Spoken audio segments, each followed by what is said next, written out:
Bom, queridos, continuando então a aula 6, atividade 2, sobre a crônica, né, que eu acabei de... Eu fiz um vídeo, daqui a pouco tô enviando também, tá? Sobre essa crônica, é como se fosse uma série. Lembra dessa série Vis-a-Vis, Casa de Papel, né, entre aspas, vamos lembrar assim, tá? E ele escreve nesse contexto, o que estava ocorrendo na época. Porque eu já tinha falado para vocês que é o contexto político também, toda essa mudança de escrever em jornal, de estar preocupado em, né, com o tipo de linguagem, enfim.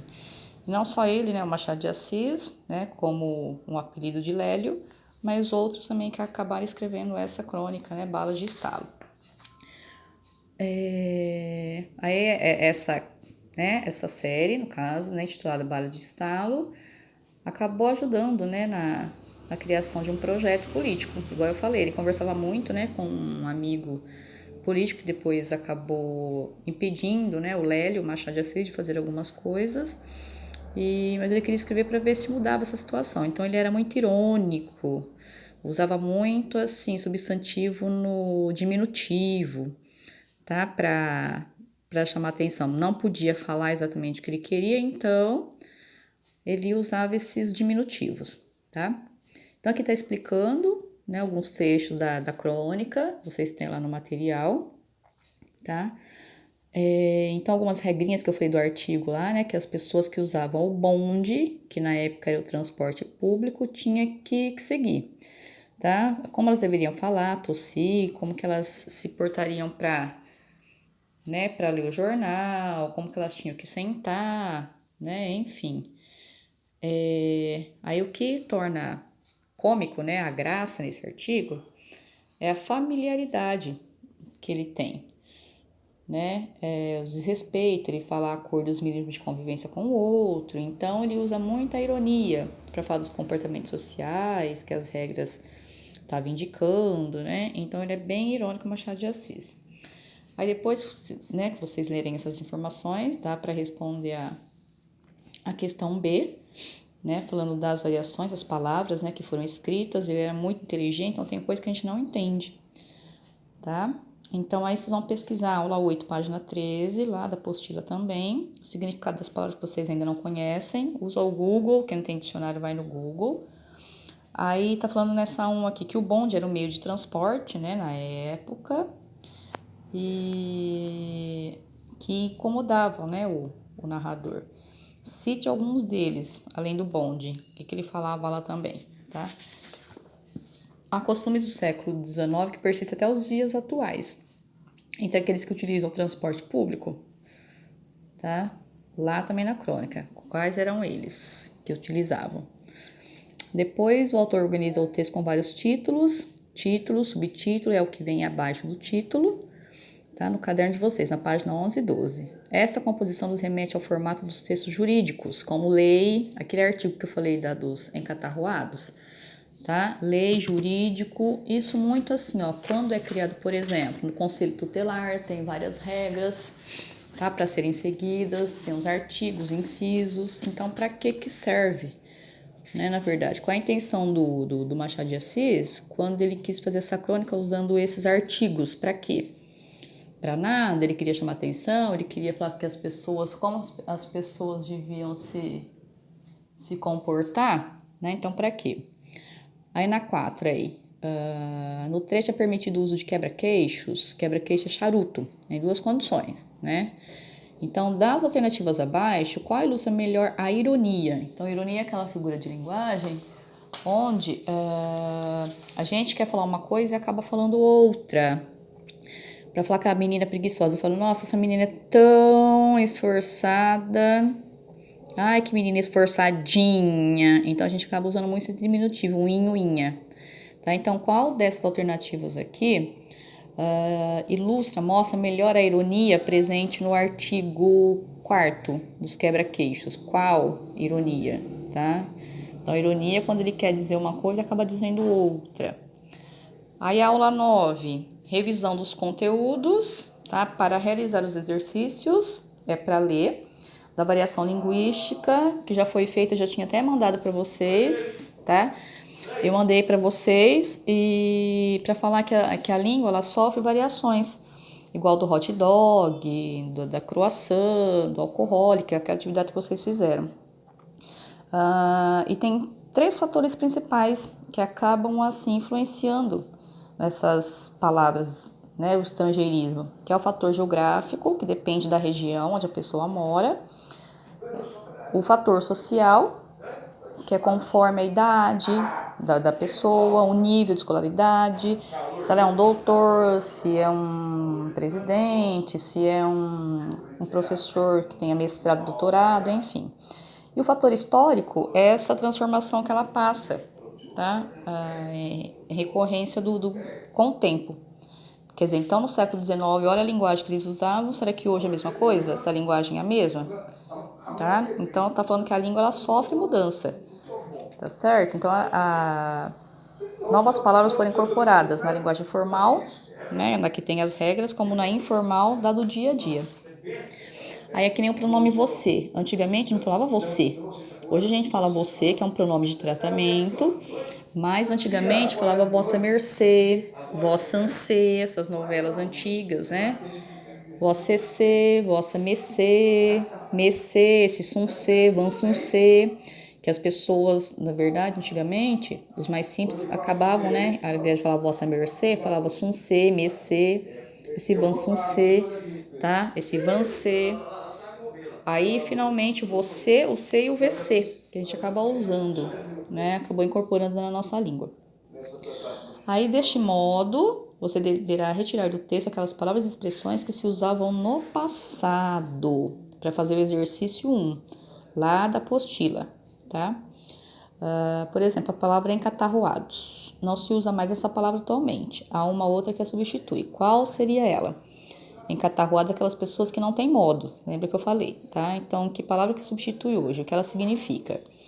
O exercício 2, espero que você consiga compreender a diferença entre texto literário e não literário. Então, o literário são aqueles textos que está explicando também, tá? Letra de música, que nem rap, que eles inventam, eles criam uma criação através da linguagem verbal, que são as palavras ou não verbal, os desenhos, tá? Então, são textos que eles brincam com a imaginação. Acaba usando o sentido figurado, o sentido que não é real. Um outro sentido, fala, minha irmã é uma bruxa, eu tomei Coca-Cola, né? A gente não toma Coca-Cola, a gente toma refrigerante. Então, enfim, meu pai é um leão, minha mãe é uma flor. Então, isso acaba figurando a linguagem literária, tá?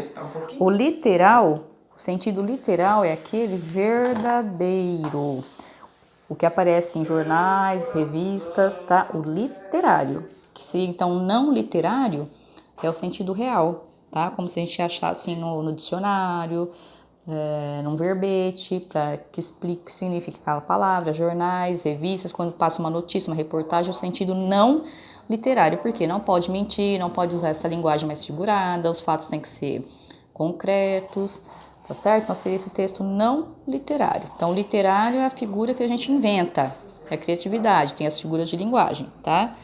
Agora, o não literário seria a linguagem real, que aparece nas reportagens, tá?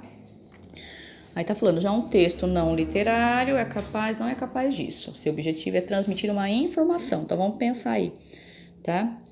Quando a gente não omite nenhuma informação, a gente passa a informação correta, falando quem fez, onde fez, quando fez, que seria que nem numa receita, numa notícia, reportagem, manual de instrução. Quando vocês compram um celular, compram um som, alguma coisa, vai falar como é que vocês têm que fazer. Então seria o texto não literário. Aí a produção de texto, tá? Falando o que é uma crônica. É um texto que tem como ponto de partida fatos do cotidiano, é algum fato que aconteceu, não precisa estar acontecendo agora, mas de repente aconteceu há um mês, então não posso falar que aconteceu no domingo passado. É uma crônica, tá? Apresenta um ponto de vista, no caso do autor, pode ter humor, pode ter alguma forma poética, tá? Não precisa ser uma narrativa muito longa. Ele pode explicar o porquê que ele está escrevendo essa crônica. A linguagem é mais ou menos formal, sem abreviação, sem gíria, tá? Uma linguagem correta. É como se fosse uma conversa, tá? A crônica se assemelha, ela é parecida com uma conversa entre o autor, quem escreve e quem vai ler, tá? Na introdução, espera-se que ele apresente, né, ao leitor o fato que ele vai falar, tá? Que ele chamou atenção sobre qual vai falar. Eu vou escrever sobre uma cena que eu vi num bar, então eu tenho que deixar claro, tá? Depois há uma discussão desse fato, a apresentação da visão e opinião do cronista. Então a gente tem que falar o porquê, né, que eu vou escrever essa situação que eu vi num bar, tá? Por exemplo, trechos narrativos, vai contando história, vocês podem argumentativos, apresentar defender, na verdade, que vocês estão falando, pode colocar opinião também, tá? Pode ser escrita na primeira ou terceira pessoa. Você pode participar, primeira pessoa, só contar que seria a terceira. Geralmente essas crônicas são publicadas em jornais e revistas, tá? Pode ir nos livros também, tá? E não é uma coisa tão difícil assim essa crônica, tá? Seria um texto que vocês vão vivenciar, no caso aí no caso do bonde, né? Então vocês vão escrever que vocês pegaram o trem, que ainda usa, né? O metrô, que é mais usado, o ônibus, e aí vocês vão numa situação X, vocês podem retratar que as pessoas geralmente não pode partir desse pressuposto, que não levanta para o outro sentar, e vocês se depararam com uma situação X, tal. Então, vocês podem inventar? Com certeza, tá? Seria uma criação, tá certo? De vocês, tá? Você tentando para todos esses fatos aí, tá? De primeira pessoa, de ter essas partes narrativas, argumentativas, vocês vão colocar apresentar fatos concretos, as provas, né? Isso é um argumento, tá? Aí tem essa crônica aqui, uma explicação, e o poeta endoideceu, que ele costuma falar que ele era economista, uma pessoa que gostava muito de política, de economia, que ele ficou um tempo afastado, no exílio, ficou preso, porque de repente quem fica no exílio é aquela pessoa que discorda, tá, do sistema político, e depois assim que a mulher dele foi embora, até que a mulher estava lá, na verdade, ele estava falando de política. Depois que ela foi embora, ele começou a falar de poesia, do que ele escrevia, do que ele sentia, tá? Enfim. Aí tá falando de tudo isso, esse texto aqui, né? Ele acaba contando, conversando aí com o amigo dele, ó. Vou falar hoje de um assunto que talvez não seja assunto de crônica. Você pode começar assim? Com certeza, tá? Costumo dizer que o poema não vale nada. Tá vendo? Ele tá participando, não vale nada no mercado. Pouca gente compraria um poema e se comprasse seria barato. Pois bem, nessas reuniões, o marido da brasileira bonita, que era talvez chileno, então ele começa, depois ele já conta da pessoa, tá? Aí ele continua falando, vou dar um exemplo doméstico, olha quanta coisa, tá? Isso foi em 1970. Muito bem, volto para o Brasil em 77, e remexendo, né, do que ele tinha escrito. Aí quando ele ficou no exílio, ele escreveu, tá, de uma outra forma. Aí ele vai falando depois, né? Digo mais, o poema na expressão de quem viveu e experimentou. Então ele acaba falando um pouquinho, tá? Então ele só falava de economia quando ele se reunia com os amigos. No entanto, quando a esposa vai embora, né, ele começa a falar sobre outras coisas, sobre poesia. A reflexão do cronista, né? A poesia com suas palavras nos transmite, desperta emoções e sentimentos. Então a gente acaba assim, pensando em outras coisas. Então sai do mundo real, vai lá para o mundo fantasioso. Olha que delícia. Porque se fosse uma linguagem igual ao dicionário, uma linguagem concreta, real, igual em notícia, reportagem, não teria graça nenhuma, tá?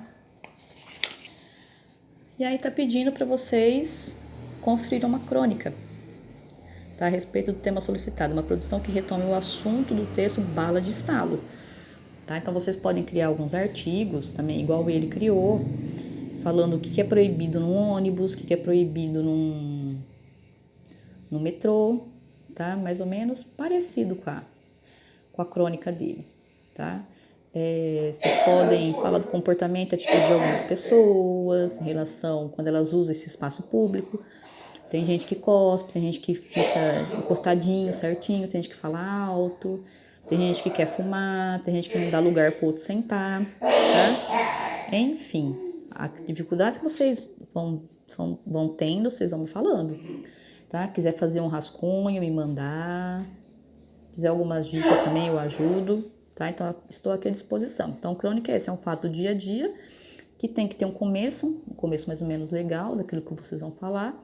Coloca a opinião de vocês, deixa claro, tem como provar também, tá? Eu vou depois mandar uma crônica do Machado de Assis para vocês verem mais ou menos como é que ele se reportou, tá? Aí por aí dá para seguir também, tá bom?